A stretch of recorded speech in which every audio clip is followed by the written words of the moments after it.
Welcome back, guys. This is Binary Guy 10 playing some Feed the Beast Unleashed, and I went ahead and built a couple more steam boilers. This is a liquid fuel, and this was a solid fuel, running it on charcoal. And to fuel that, I set up a deep storage unit running into a item hopper, just a vanilla hopper, and that runs it really well. Made some more steam engines, producing quite a bit of energy now. Right at 432 MJ per tick. Let's start putting some of that power to use. Let's make a wooden gear, stone gear, iron gear, gold gear, diamond gear. Put it into a crafting table and we'll pull out an assembly table. And for any assembly table we need some lasers as well. Place down the assembly table and the lasers. The assembly table auto exports any item it makes, so we'll put a chest right beside it to catch them. I want to make some facades for my next project, so let's take some cobblestone transport pipe, add in some gravel, make a stack of structure pipes. Now in the assembly table I need to add in the structure pipes with some of the block that I want to make a facade of. I'll go ahead and tell it to make large white stone brick facades.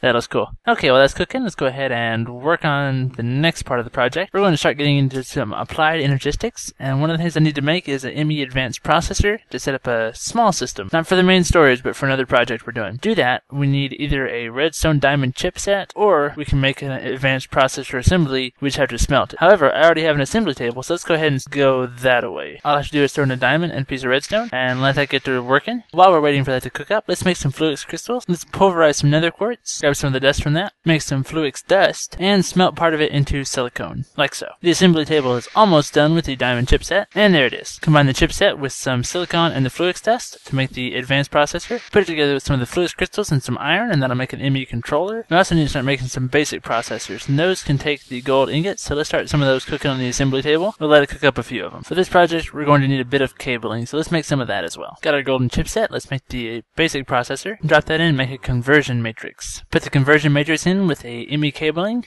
and we'll pull out the access terminal. We'll take two more basic processors with the chest and make an ME drive. Now the ME drive by itself won't store anything, so we'll need to put a storage drive in it. I want to do a 4K storage. We need storage cells, and here's the recipe for that. So let's make some of those. Do 1, 2, 3 is what we need. Okay, so we have 3 storage cells. Now we need to make a storage segment, and there's the storage segment. Now it's relatively easy to finish it off. We'll just put the storage segment, and we'll make a 4K storage. We can put that into our storage drive. Okay, I think we've done our preliminary crafting. Let's go ahead and head over to the farming tower. So we're back in the farming tower. I've set up some tanks. This tank has got pink slime in it, about 10 buckets. Here's where I store my liquid meat, about 68 buckets. And here's where I store the sewage. It's got 2,180 buckets. And these are producing fertilizer pretty well from that. Alright, I went ahead and set up the tesseract, and I'm running that wire from the tesseract over here where I want to set up my controller. I'm going to drop that on top of it to just power it up. Right underground below that, I'm going to set the ME drive. I'm going to place the 4K storage in there, and on top of that, I'm going to put the ME terminal. Okay, so now I can put items in here, and they'll show up there. What it's doing is storing them in the drive beneath that, in that storage drive we just made. So we should not need to access the drive unless we need to add more storage, and it does expand up to 10 drives. This is mainly going to be used to handle the wheat farm, the carrot farm upstairs, and make sure that the animals have enough food. So to do that, I'm going to go ahead and start running some cabling upstairs. There we go. I'm running the ME cabling straight up to the top. Alright, that looks a little tacky. Let's see if we can cover that up.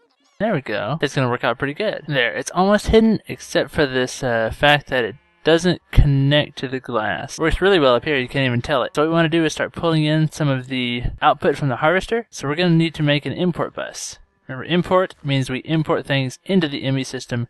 Export means we export things out. So to make a basic import bus, we're going to need a ME interface, some cable, a sticky piston. Go to make the interface. It takes the conversion matrix, and there is the ME basic import bus. We're standing right behind the harvester, and this chest is actually full of items right now. The first thing I want to do is pull those items in. I'm just going to set down the import bus right here, and it has no interface, so let's go on downstairs and see what it's doing. There we go. We see it's pulling in the items out of that chest. Very nice, very nice. The chest is now empty, so let's go ahead and attach the import bus directly to the harvester now, like so. And now we're connected in. We can break the chest and hide the wiring. Perfect. Now the harvester should start pulling things directly into our ME system. I just noticed that even with the ME basic import bus, it still was just tossing all of the produce into the fertilizer, which is no good. So I made an ME interface, and let's use that instead of the import bus. The wiring's right there. Let's put this bus right against the back of the harvester. Now anything that the harvester exports, it'll toss into this inventory, which should get pulled directly into the ME storage system. So for example, if we were to toss the wheat in, it would get pulled in, the seeds, they would get pulled in, so forth and so on. Perfect. Now we'll put a cover on there to hide it. Can't even tell it's there. So here's pretty much the final result. I found out that the harvester will always try to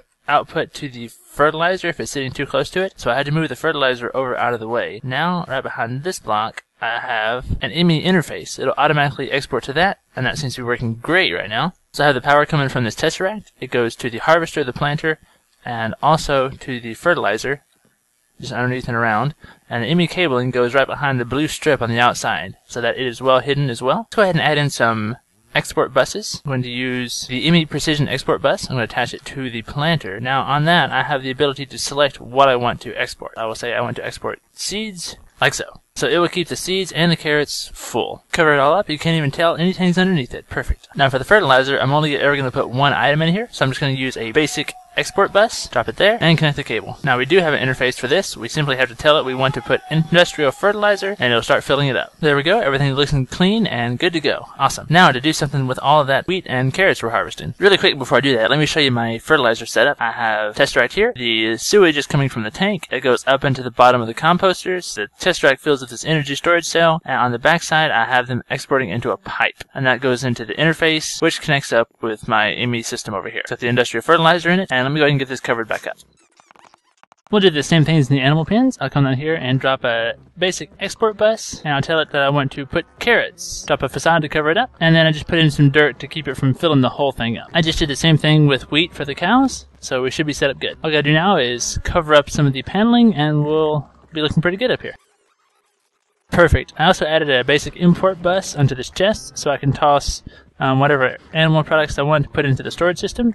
Same with carrots, and it'll automatically suck those into the ME system. Oh, here's the replacement I did for glass downstairs. If you remember, the cabling is running right up through here, and I just used some of the clear glass instead of the panes, so it looks nice down here. I think so. Added in an extra composter and a steel tank full of biofuel. That's what I'm running my boilers off of. I have a tesseract underneath that. Meat production is going well. I have 103 buckets of liquid meat. Pretty soon we need to do something with that. Maybe set up a meat packer so we can start using some of that. I think we're set up pretty well. That's going to be it for this episode. Thank you all for watching, and have a good one.